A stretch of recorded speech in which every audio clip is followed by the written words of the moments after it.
Chapter 7 Criminal Intent. Section 100. The General Rule. As a general rule, criminal intent is an essential element of crime. The full definition of every crime contains expressly or by implication a proposition as to a state of mind. Therefore, if the mental element of any conduct alleged to be a crime is proved to have been absent in any given case, the crime so defined is not committed. It is a sacred principle of criminal jurisprudence that the intention to commit the crime is of the essence of the crime. Section 101. Exceptions to the general rule. The general rule, stated in the next preceding section, is applicable to all common law crimes. There are, however, certain statutory crimes which are exceptions to it. No act is a crime unless so declared by positive law. A legislature may declare an act a crime irrespective of the element of criminal intent. Thus, where a statute imposes a penalty upon any person who shall keep, or offer for sale, naphtha under any assumed name,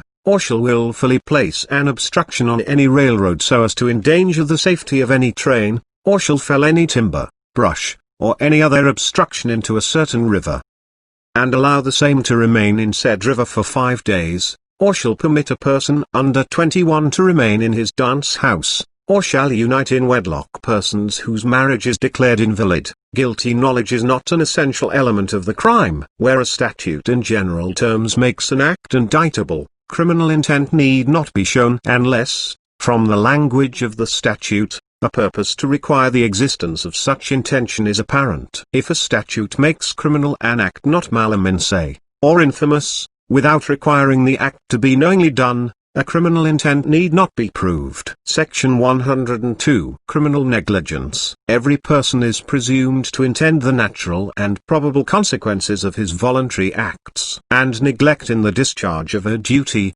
or indifference to consequences, is, in many cases, equivalent to criminal intent. Where a person recklessly discharges a gun, regardless of the lives of others, and kills or wounds a person, his acts will be construed as implying general malice, and render him criminally liable. If a person negligently, but without criminal intent, delivers flour for export, without having the same inspected as required by a penal statute, his negligence may be so gross as to be equivalent to criminal intent. Section 103. Criminal intent implied. Where a person voluntarily commits an unlawful act, the law presumes a general criminal intent. A person recklessly doing an act calculated to injure persons or property, is presumed to have intended to do what his act is calculated to accomplish. One who does an act in violation of law is presumed to have done it willfully, and the lack of intention to violate it will not release him from criminal liability. It has been asserted by Lord Mansfield that, where an act in itself indifferent, if done with a particular intent becomes criminal, there the intent must be proved and found, but where the act is in itself unlawful, the proof of justification or excuse lies on the defendant, and in failure thereof, the law implies a criminal intent. Section 104. Criminal intent conclusively presumed. In some cases criminal intent is conclusively presumed. If a statute, for example, forbids the doing of an act under certain circumstances, and the statute is violated,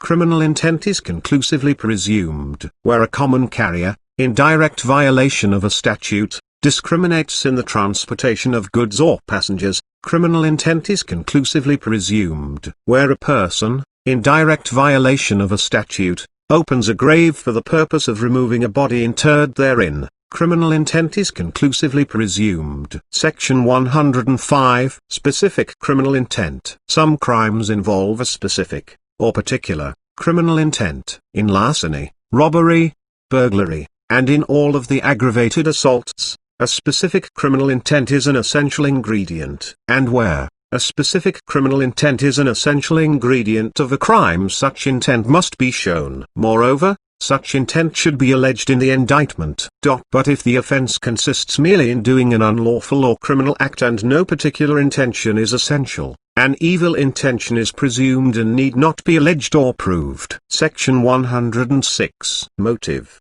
A bad motive is not an essential element of any crime. The existence of a motive is a circumstance to be considered with all the other evidence by the jury in reaching a conclusion of guilt or innocence, and the lack of proof of it may be a circumstance tending to show innocence. but proof of motive is not necessary to convict, nor is its absence ground for acquittal, for crimes may be thoroughly established and no motive appear. Indeed, the very absence of known motive may aggravate the offense. On the other hand, a good motive is no defense. A willful wrong inflicted on others, unwarranted by law, is malicious, though committed in pursuance of a general good purpose and sincere design to bring about some altruistic end. The fact that a person has conscientious scruples against being vaccinated is no defense in an action against him for refusing to be vaccinated where a penal statute requires it to be done. Nor is the fact that a parent, who is financially capable, owing to conscientious religious scruples, willfully fails to call a physician or supply proper medicines for his sick child, as a result of which the child dies, any defense. The parent in such a case is guilty of involuntary manslaughter. The contrary doctrine has been held, but such doctrine is not sound. The nature of one's legal duties, and the extent of his legal responsibilities, both civil and criminal, must be governed by general rules of law which will apply to all alike. But evidence of motive is always admissible and frequently of great importance. It matters little whether the motive be adequate, according to the standard of persons other than the defendant, but whether a motive is adequate to induce the commission of crime depends on the peculiar circumstances of each case, and the particular character of the defendant. Murders are often committed from motives comparatively trivial and slight, such as to obtain, by inheritance or otherwise, a small amount of property, or to remove some person who is an obstacle to a desired marriage. Section 107. Criminal intent usually transferable. Many crimes involve only a general criminal intent, while others involve a specific or particular criminal intent. A general criminal intent is always transferable. A particular criminal intent is sometimes transferable and sometimes not. It is transferable from person to person or from thing to thing, but not from person to thing or from thing to person. The latter part of this rule is wholly arbitrary, but it is recognized and enforced by the courts. Thus, where a person recklessly shoots at another's cattle in his cornfield to frighten and run them out, and unintentionally kills his neighbor's mule, he is criminally liable for his act. But a person who maliciously shoots at another person on horseback and kills his horse is not guilty of maliciously killing the horse, for malice implies intent and there is no intent to kill the horse. And a person who maliciously throws a stone, intending to hit other persons, and the stone misses them and hits and breaks a large plate glass window, is not guilty of malicious mischief, since he did not intend to break the window. It has been held that one who, while assaulting another with intent to kill, injures unintentionally a third person, is not liable for assault with intent to kill such person. But the weight of authority is to the contrary. Section 108. Criminal liability for unintended result. Since criminal intent is generally transferable, a person may render himself criminally liable for an unintended result. To do so, however, two things are essential. 1. The act intended must be at least malum in se, and, 2. The unintended result must be the natural and probable consequence of the act intended. If the act intended is merely malum prohibitum, there is no criminal liability for an unintended result. Thus, where a person runs over a child unintentionally, while driving at a more rapid rate than allowable under a city ordinance, but not recklessly, the person is not criminally liable for assault and battery. Though the ordinance may have been willfully violated, the offense consists not in the intent with which it was violated, but in the violation itself, an act prohibited, but not otherwise wrong, and the intentional disregard of the ordinance does not in itself supply the intent to sustain the criminal charge of assault and battery. The same principle is applicable where a person shoots out of season at what he believes to be a deer but which proves to be a man. Should he kill the man under such circumstances, he would not be liable for felonious homicide. Where the unintended result is not the natural and probable consequence of the act intended, there is no criminal liability for the unintended result. Thus, where a person knocks another person down in a street and he is trampled upon by a horse passing by, as a result of which he dies, the person who knocks him down is not liable for felonious homicide, unless the act of the horse is the natural and probable consequence of the assault and battery, but where one wantonly threw a box into the sea where there were bathers and struck one under water and killed him, he was guilty of manslaughter.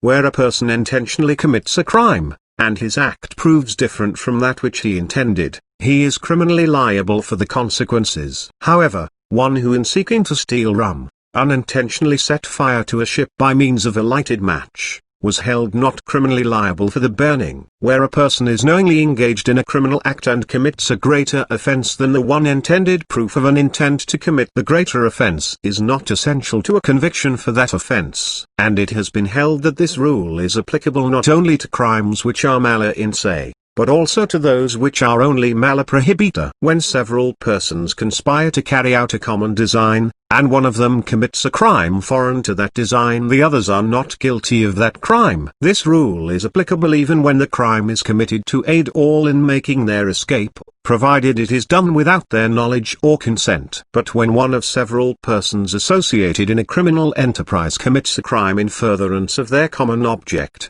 all are equally liable for such crime. Section 109. Malice. Definition. Classification. The term malice is used in a twofold sense. It has a popular meaning and also a legal meaning. In its popular sense it means hatred or ill will. In its legal sense it is synonymous with criminal intent. In the latter sense, it comprehends not only a particular ill will, but every case where there is wickedness of disposition, hardness of heart, cruelty, recklessness of consequences, and a mind regardless of social duty. Although a particular person may not be intended to be injured, in a legal sense, any act done willfully and purposely to the prejudice and injury of another, which is unlawful, is, as against that person, malicious. It is not necessary, to render an act malicious, that the party be actuated by a feeling of hatred or ill will toward the individual, or that he entertain and pursue any general bad purpose or design. On the contrary,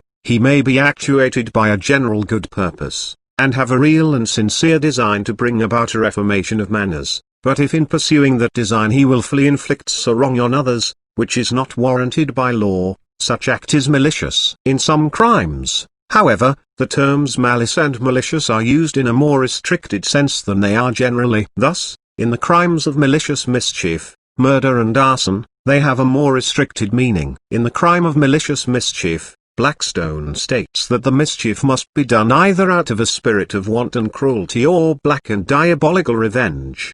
The word maliciously, relating to malicious mischief, is not sufficiently defined as the willfully doing of any act prohibited by law, and for which the defendant had no lawful excuse. Section 110. Malice aforethought. Definition. Malice aforethought is the distinguishing feature of the crime of murder. Its absence renders a felonious homicide manslaughter. It does not imply ill will or hatred, but, on the other hand, is something more than mere criminal intent. It does not, however, imply deliberation, nor does it imply intent to kill. It has been said that, reduced to its lowest terms, malice in murder means knowledge of such circumstances that according to common experience there is a plain and strong likelihood that death will follow the contemplated act, coupled perhaps with an implied negation of any excuse or justification. The words malice aforethought, in the description of murder, denote purpose and design in contradistinction to accident and mischance. Malice aforethought is not so much malevolence to the individual in particular, as an evil design in general, the dictate of a wicked, depraved and malignant heart. Section 111. Ignorance or mistake of law. Every person is presumed not only to intend the natural and probable consequences of his voluntary acts, but also to know the law. Ignorance or mistake of law, therefore, is no defense to a criminal charge. Thus, where a person is indicted for violating a liquor law, an instruction by the trial court that, if the defendant knew what he was doing and did what he intended to do, it was immaterial what his opinion was as to the legal effect of what he was doing, and it would be no defense that he did not know he was violating the law, is manifestly correct. It is to be observed, however, that the legal maxim, ignorantia legis neminum excusat, is not without limitations. This rule, in its application to the law of crimes, is subject, as it is sometimes in respect to civil rights, to certain important exceptions. Where the act is malum in se, or where the law which has been infringed was settled and plain, the maxim, in its rigor, will be applied, but where the law is not settled, or is obscure, and where the guilty intention, being a necessary constituent of the particular offense, is dependent on a knowledge of the law, this rule, if enforced, would be misapplied. To give it any force in such instances, would be to turn it aside from its rational and original purpose, and to convert it into an instrument of injustice. The judgments of the courts have confined it to its proper sphere. Moreover, the maxim is not applicable where a person relies upon a statute which subsequently is held by the court unconstitutional and void, but the rule is confined to presuming that all persons know the law exists, but not that they are presumed to know how the courts will construe it, and whether, if it be a statute, it will, or will not, be held to be constitutional. To extend the rule further would be to hold in effect that the legislature which passed, and the governor who approved, a statute, knew that it was unconstitutional and were thus guilty of bad faith. So where a criminal statute is declared unconstitutional and afterward in another case, held to be constitutional, a prosecution under it cannot be maintained for acts done intermediate the two decisions. The maxim is applicable even where it is physically impossible at the time the crime is committed for the perpetrator to have actual knowledge of the existence of the law violated. Thus, where a person is at sea when a criminal statute takes effect, he is conclusively presumed to have knowledge of its contents, but his lack of knowledge is entitled to consideration in mitigation of the penalty. Section 112. Advice of attorney. Generally speaking, the fact that a person receives and acts upon the advice of a lawyer, CR or justice of the peace, is no defense. When a woman is indicted for voting illegally, the fact that she was advised by counsel that the statute in question was unconstitutional, and that she had the right to vote, is no defense. Such testimony is immaterial and inadmissible. That she believed she had a right to vote was immaterial, if in fact she had no right. If a married woman, whose husband is living and from whom she is not divorced, is advised by a justice of the peace that she has the legal right to marry another man, owing to the fact that her husband has gone through the marriage ceremony with another woman, and she goes through the marriage ceremony with the other man, in good faith, believing the advice to be true, and cohabits with him, the advice given her by the justice of the peace is no defense to the charge of adultery, and they having intentionally committed an act itself unlawful. The criminal intent is inferred from the criminality of the act, in spite of their ignorance of the law. Section 113. Religious belief. The religious belief of a person is no defense to a criminal charge. Where parents, owing to conscientious religious scruples, refuse to provide necessary medical aid for their infant children, who are in their custody of their parents, and the children die in consequence, the parents' religious belief is no defense where a statute has imposed a positive duty on parents to provide medical aid for infant children in their custody. If a man, having a living wife, from whom he is not divorced, marries another woman, owing to his religious belief in polygamy, such religious belief constitutes no defense. And again, where a person violates a statute which prohibits secular labor on Sunday, his religious belief in some other day of the week as a day of rest is no defense, the Sunday law being enacted to compel cessation of labor in order that those who wish to worship God then may not be interrupted. Section 114. Mistake of fact. Blackstone says, an unwarrantable act, without a vicious will is no crime at all. He further states that, ignorance or mistake is another defect of will, when a man, intending to do a lawful act, does that which is unlawful. For here, the deed and the will acting separately, there is not that conjunction between them which is necessary to form a criminal act. But this must be an ignorance or mistake of fact and not an error in point of law. Hale asserts that, where there is no will to commit an offense, there can be no transgression. It is stated by Bishop that, a mistake of fact, neither induced nor accompanied by any fault or omission of duty, excuses the otherwise criminal act which it prompts. He also states that, the wrongful intent being the essence of every crime, it necessarily follows that whenever one without fault or carelessness is misled concerning facts, and thereon acts as he would be justified in doing were they what he believes them to be, he is legally innocent. In some cases a mistake of fact is a defense to a criminal charge, and in others it is not. As a general rule, a bona fide and reasonable mistake of fact constitutes a complete defense. Such a mistake is said to be equivalent to a lack of perversion of the reasoning faculty, as exists in cases of infancy and insanity. Thus, a streetcar conductor who forcibly ejects a passenger under a bona fide but mistaken belief that he has not paid his fare, is not criminally liable for assault and battery. And a policeman who arrests a person under a bona fide but mistaken belief upon reasonable and probable cause that he is drunk is not criminally liable for false arrest. Many other illustrations of the application of this principle are contained in the decisions, where a person kills his assailant under a bona fide and reasonable belief that his act is necessary to save his life or protect him against grievous bodily harm, and he is mistaken. He is not criminally liable. To justify him, the killing need not have been done in necessary self-defense. It is sufficient if it appeared necessary to him as a reasonable man. What is absolute truth no man ordinarily knows. All act from what appears, not from what is. If persons were to delay their steps until made sure, beyond every possibility of mistake, that they were right, earthly affairs would cease to move, and stagnation, death, and universal decay would follow. All, therefore, must, and constantly do, perform what else they would not, through mistake of facts. In a leading English case, in which the defendant was on trial for felonious homicide, the proof showed that, believing a burglar was in his house, he thrust his sword in the dark where he thought the supposed burglar was in hiding, and killed a friend of his domestic, who had called upon the latter to assist her in performing her household duties, and it was held that the mistake of fact constituted a defense. Where a person takes another's goods or chattels by mistake, believing they are his own or his master's,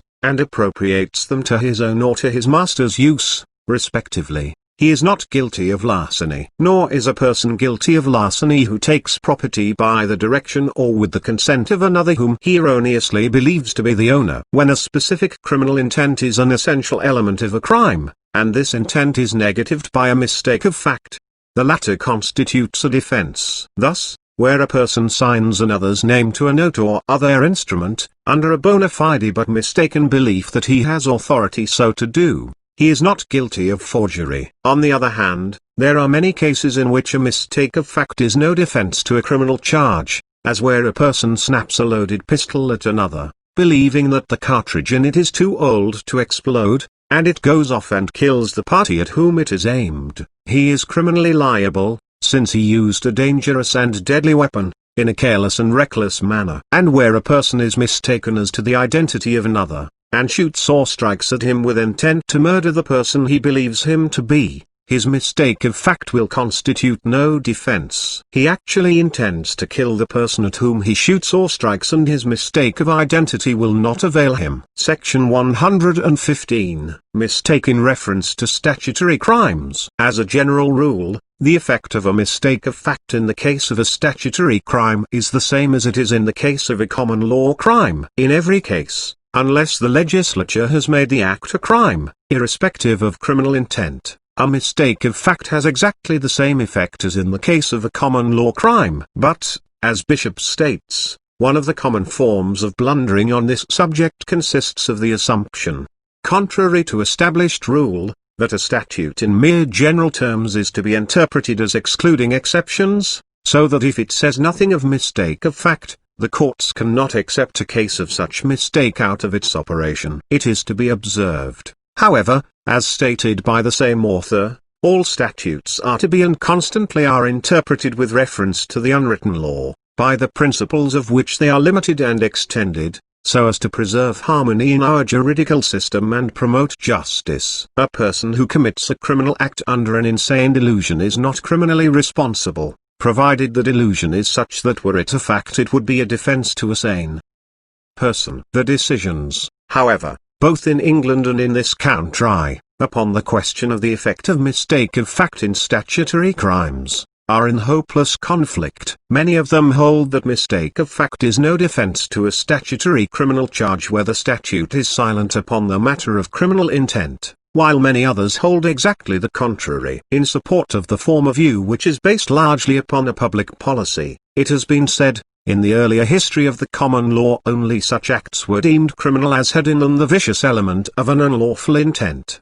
indicating a deviation from moral rectitude, but this quality has ceased to be essential, and now acts unobjectionable, in a moral view, except so far as being prohibited by law makes them so, constitute a considerable portion of the criminal code. In such statutes the act is expressly prohibited, without reference to the intent or purpose of the party committing it, and is usually of the class in which the person committing it is under no obligation to act unless he knows he can do so lawfully. Under these statutes it is not a defense that the person acted honestly and in good faith. Under a mistake of fact, he is bound to know the fact as well as the law, and he acts at his peril. This statement is quoted approvingly, where one was convicted of unlawfully taking a girl under 16 out of the possession of her parents, and the girl appeared to be over 18, and the defendant believed her over 18, the conviction was upheld. It is to be observed, however, that unless it is clear that the legislature intended that the act itself is to constitute a crime irrespective of any criminal intent, the statute should be construed according to the principles of the common law. Many decisions, however, as heretofore stated, are in harmony with the view last quoted above. Thus, based upon various statutes, the following propositions have been sustained. An hotel keeper, who furnishes oleomargarine to a guest without first notifying him that the substance is not butter, is criminally liable although he acted without unlawful intent and under a mistake of fact. A dealer in tobacco, who has in his possession adulterated tobacco, is criminally liable, although he purchased it as genuine and had no knowledge or cause to suspect that it was not. A grocer who sells New Orleans molasses adulterated with glucose is criminally liable although he is ignorant of the adulteration. In prosecuting a milk dealer for selling adulterated milk, or milk below a certain standard, it is not necessary to prove that he had knowledge of the adulteration. In an indictment for selling intoxicating liquors to a minor, without the written order of his parents, guardian or family physician, it is not necessary to allege and prove that the defendant had knowledge that the purchaser was a minor. He is bound to know, in such a case, whether he was a minor or not. A person who keeps naphtha for sale under an assumed name is criminally liable irrespective of guilty knowledge. A grocer, who sells vinegar below the standard prescribed, is criminally liable, even if he has no knowledge that it is not within the standard prescribed. In an indictment charging a person with removing timber from school lands, it is not necessary to allege or prove guilty knowledge or criminal intent. It is said by Wharton, when a statute makes an act indictable irrespective of guilty knowledge, then ignorance of fact, no matter how sincere, is no defense. In an indictment charging the defendant with selling oleomargarine colored with an atto, it is not essential to allege that he had knowledge that the oleomargarine sold by him was so colored. A carrier may be criminally liable for transporting intoxicating liquor in violation of statute, although it had no knowledge of the fact that intoxicating liquor was contained in packages carried by it. The object was not to punish acts intrinsically wrong, but to prevent acts which in their results operated unjustly upon others. To an indictment for bringing from another state a pauper having no settlement in the town to which the pauper it brought, it is no defense that the accused believed such settlement to exist. In an indictment for killing, for the purpose of sale, a calf less than 4 weeks old, it is not necessary to allege or prove that the defendant knew that the calf was less than 4 weeks old. It has been said, it was not necessary to allege in the indictment that he knew the calf to be less than 4 weeks old. Under this clause, as under the laws against the sale of intoxicating liquor or adulterated milk, and many other police, health and revenue regulations, the defendant is bound to know the facts and obey the law, at his peril. Such is the general rule where acts which are not mala in se are made mala prohibita from motives of public policy, and not because of their moral turpitude or the criminal intent with which they are committed. A corporation which has failed to file a statement required by statute before doing business, can be fined, though its officers did not know of the existence of the statute and complied with it as soon as they learned of it. On the other hand, many courts hold, as heretofore stated, that a bona fide mistake of fact, not due to negligence, is a defense to a statutory criminal charge, unless the statute clearly shows that the legislature intended the act to constitute a crime irrespective of guilty knowledge or criminal intent. In harmony with this view, the following propositions have been sustained. Under an indictment for receiving and carrying off for slave, guilty knowledge is essential to convict, since it is said, "The intention to commit the crime is of the essence of the crime, and to hold a man criminally responsible for an offence as to the commission of which he was ignorant at the time would be intolerable tyranny." Under an indictment for selling intoxicating liquors to an habitual drunkard, or to a minor, guilty knowledge is essential to convict, and the questions of good faith and due care on the part of the accused, in seeking and obtaining information as to the habits or age of the party to whom the liquor was sold, are for the jury to determine. When one honestly and with due care seeks information, such morally innocent person should not be condemned because a fact existed which he did not and could not know. To relieve a party from the penalty provided by statute for selling intoxicating liquors to a minor, it is not enough that the seller believed in good faith from appearances that the minor was of legal age. It must also be shown that the accused exercised due care to ascertain his age. A non-resident landowner may not be held criminally liable because a stray thistle here and there growing on his land was overlooked and went to seed, when he had, in good faith, done all that could be reasonably expected of him to prevent it. A criminal offence consists in a violation of a public law, in the commission of which there is a union or joint operation of act and intention, or original negligence. Under an indictment for keeping a bowling alley, which was then and there resorted to for the purpose of gaming, the defendant is not guilty in the absence of guilty knowledge or criminal intent. Under an indictment for selling intoxicating liquors to a minor, proof of such sale to the minor makes out a prima facie case for the people, but the defendant may overcome this prima facie case by showing that the minor's size and appearance, together with his statement that he was of age, led him honestly to believe him not a minor.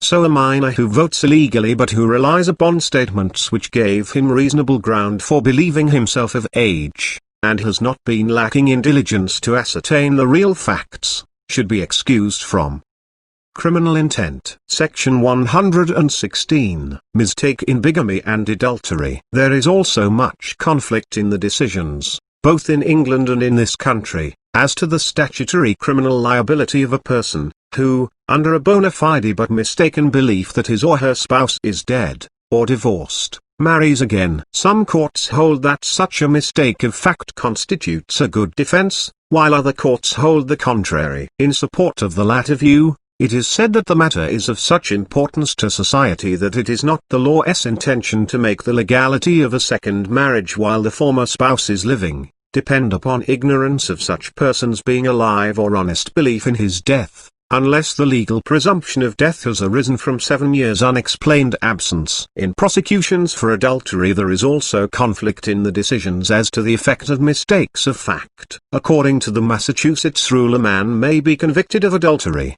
who, in good faith, and in the belief that she is a widow, marries and cohabits with a woman who has left her husband and remains absent from him for more than 7 years together without hearing of him, if in fact her husband is still living. Some courts, however, hold the contrary. Thus, when a woman cohabits with a man after marriage to him, she is not guilty of adultery, though he is already married to another woman, unless she knows that fact. Section 117. Bishop's view of mistake of fact. Bishop says, suppose the first husband or wife is not directly shown to have been alive at the time of the solemnization of the second marriage, but at some point of time anterior thereto. Under what circumstances is death to be presumed? If the absence had continued for 7 years, the law, both by its common law rules and by the statute, presumes death, but, even then, there is no presumption as to the particular time when it took place.